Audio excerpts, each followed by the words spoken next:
Tonight on NewsWatch 12 at 6, a Klamath Falls man convicted of kidnapping, rape, and assault is set to be sentenced in federal court tomorrow. We'll tell you how long Nagasi Zuberi could face behind bars.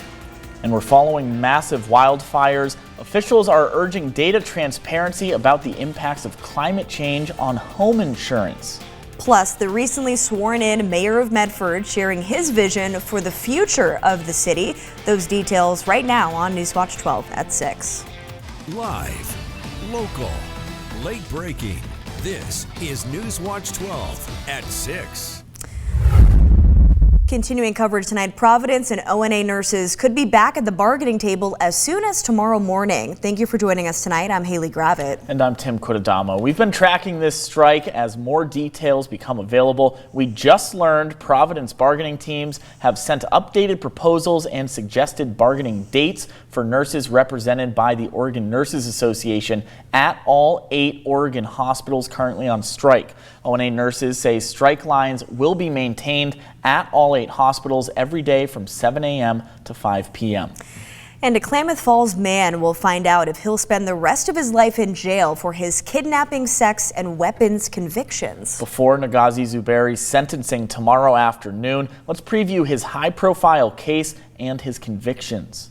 Nagasi Zuberi should never be able to kidnap, beat, or sexually assault another woman. He should be sentenced to life in prison. That's how case prosecutors from the U.S. Attorney's Office for Oregon began their sentencing memorandum in the case against 31-year-old Nagasi Zuberi. In 2023, Zuberi, also known as Justin Heish or Sakima Zuberi, kidnapped a woman from Seattle, Washington, kept her in a homemade cinder block cell at his Klamath Falls home, which he rented from the city's mayor at the time. Testimony in Zuberi's October trial outlined rape, impersonation of a police officer, use of a handgun, taser, handcuffs, and leg irons. After the trial was over, Zuberi was convicted on multiple charges of kidnapping, rape, and the assault of 2 women. NewsWatch 12 was in the courtroom each day of that trial and spoke to a witness who knew one of the victims. She's a nice girl, quiet,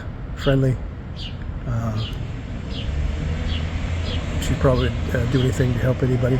Prosecutors are calling for 2 life sentences, one for each of his kidnapping convictions, along with sentences ranging between 10 and 15 years for counts of transportation, unlawful possession of a firearm, and ammunition. Zuberi has opted to represent himself in tomorrow afternoon's federal sentencing. I'll be in the courtroom tomorrow, and NewsWatch 12 will provide you with updates both on air and online as soon as we learn more. For more information on Zuberi's case, conviction, and sentencing, head to kdrv.com.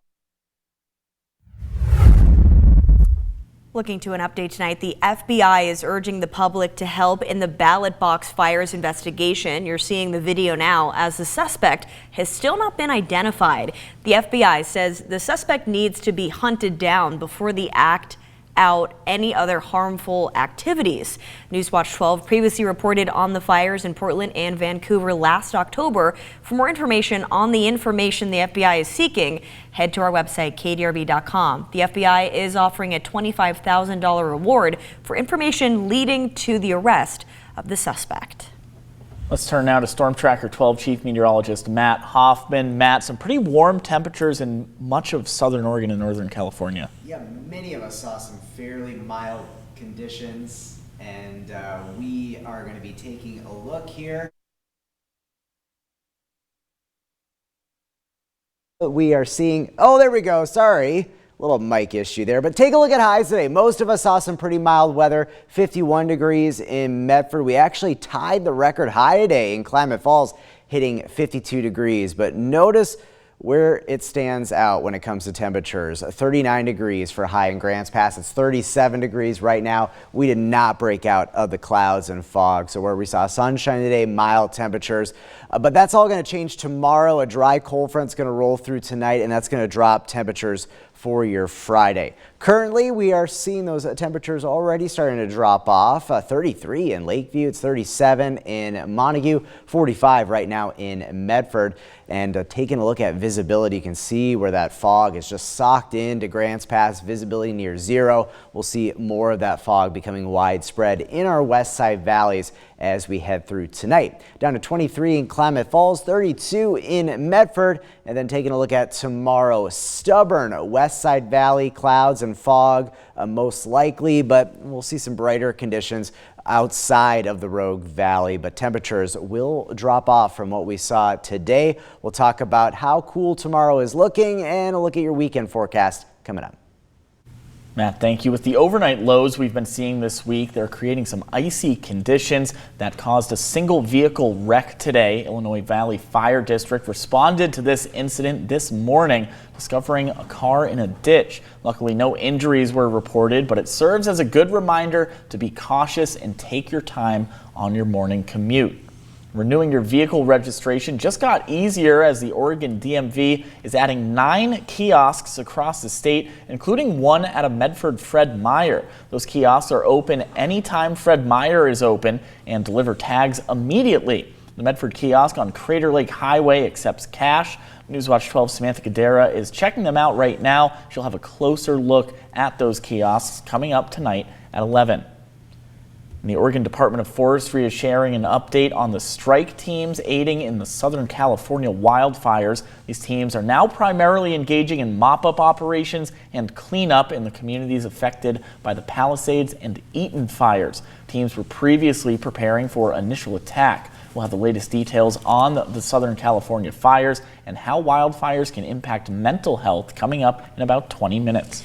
And in the wake of the Southern California wildfires, U.S. Senator Ron Wyden and others calling for data about the impacts of climate change on home insurance.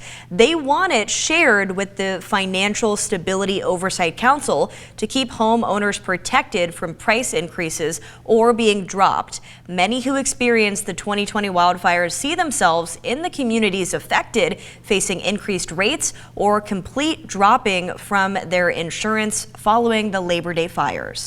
We've had our own experience with wildfire, and the experience that we're watching from a distance in LA just further confirms the high risk times that we're living in. In Oregon, we hear lots of reports of people who are having their rates increased or their policies canceled.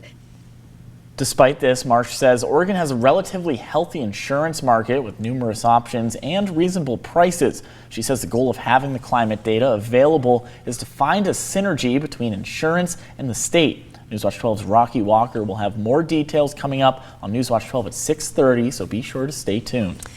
And Mercy Flights is donating an ambulance to the Illinois Fire District that will be repurposed into a rehab unit. The new rehab unit will provide resources to help firefighters recover during intense work, making sure fire crews can continue serving the communities. The repurposed ambulance will also serve as a regional asset that will be available to assist other first responders when needed.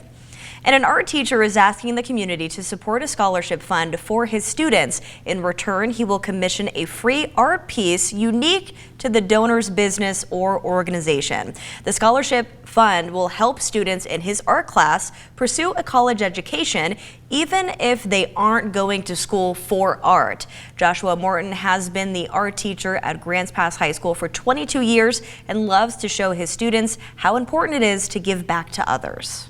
That it's a lot of times the same businesses that give to the scholarships, and I thought it would be nice to offer these businesses that have been supporting the school district year after year after year to offer them something back as well. Morton started the One Sweet World Scholarship Fund in 2013. He's sold his art and donated nearly $40,000 to the scholarship fund. But Morton is hoping that by offering businesses and organizations art pieces, he'll be able to help even more students pursue their secondary education. And Medford's new mayor, Michael Zarasinski, has officially been in office for just over a week. NewsWatch 12's Samantha Cadera sat down with him to discuss his vision for the city's future. From tackling crime to improving city services, Zarasinski says he's already setting the tone for his leadership. Mayor Zarasinski is hitting the ground running, eager to address the challenges ahead and continue Medford's growth. His focus is on making the city a model community in Oregon. I thought it could be helpful specifically to step in and help share some background and experience and get everything stood up and moving forward. I think Medford is a great community, and Medford has done a lot of the right things over the past few years, and there's absolutely no reason for us to slow down and absolutely no reason for us not to be, in my opinion, what could be the model community in the state of Oregon. Born and raised just outside of Klamath Falls, Zarasinski has deep ties to the community, determined to make a difference. I had been on council for 2 terms, getting off, not rerunning 2 years ago. And so still pretty connected to the issues, still connected to what's going on. As Mayor Zarasinski is focused on tackling issues like crime, homelessness, and improving city services, for him, it's about more than just addressing problems. It's about accountability and making sure the community thrives. We're going to treat people with compassion, but we have to have accountability. Stay tuned as we continue to track Mayor Zarasinski's progress and his plans to strengthen Medford's future, including updates on key projects like the South Stage Extension Plan and the downtown revitalization. Reporting in Medford, I'm Samantha Cadera. Medford police are reminding you to continue keeping our neighborhoods safe, as their Neighborhood Watch program is meant to support you and your neighbors in building a stronger and safer community. You can get direct support from a community engagement officer who can provide valuable resources and guidance to enhance safety and security in your neighborhood. For more information, you can contact MPD. And tomorrow is the first third Friday event of the year in Medford. From 4 p.m. to 8 p.m. downtown will have art exhibits, extended shopping hours, and dining and entertainment. Third Friday aims to foster community engagement and support local businesses. A few of those businesses include Rogue Valley YMCA, Rogue City Comics, and Crunch Time Rec and Escape Room.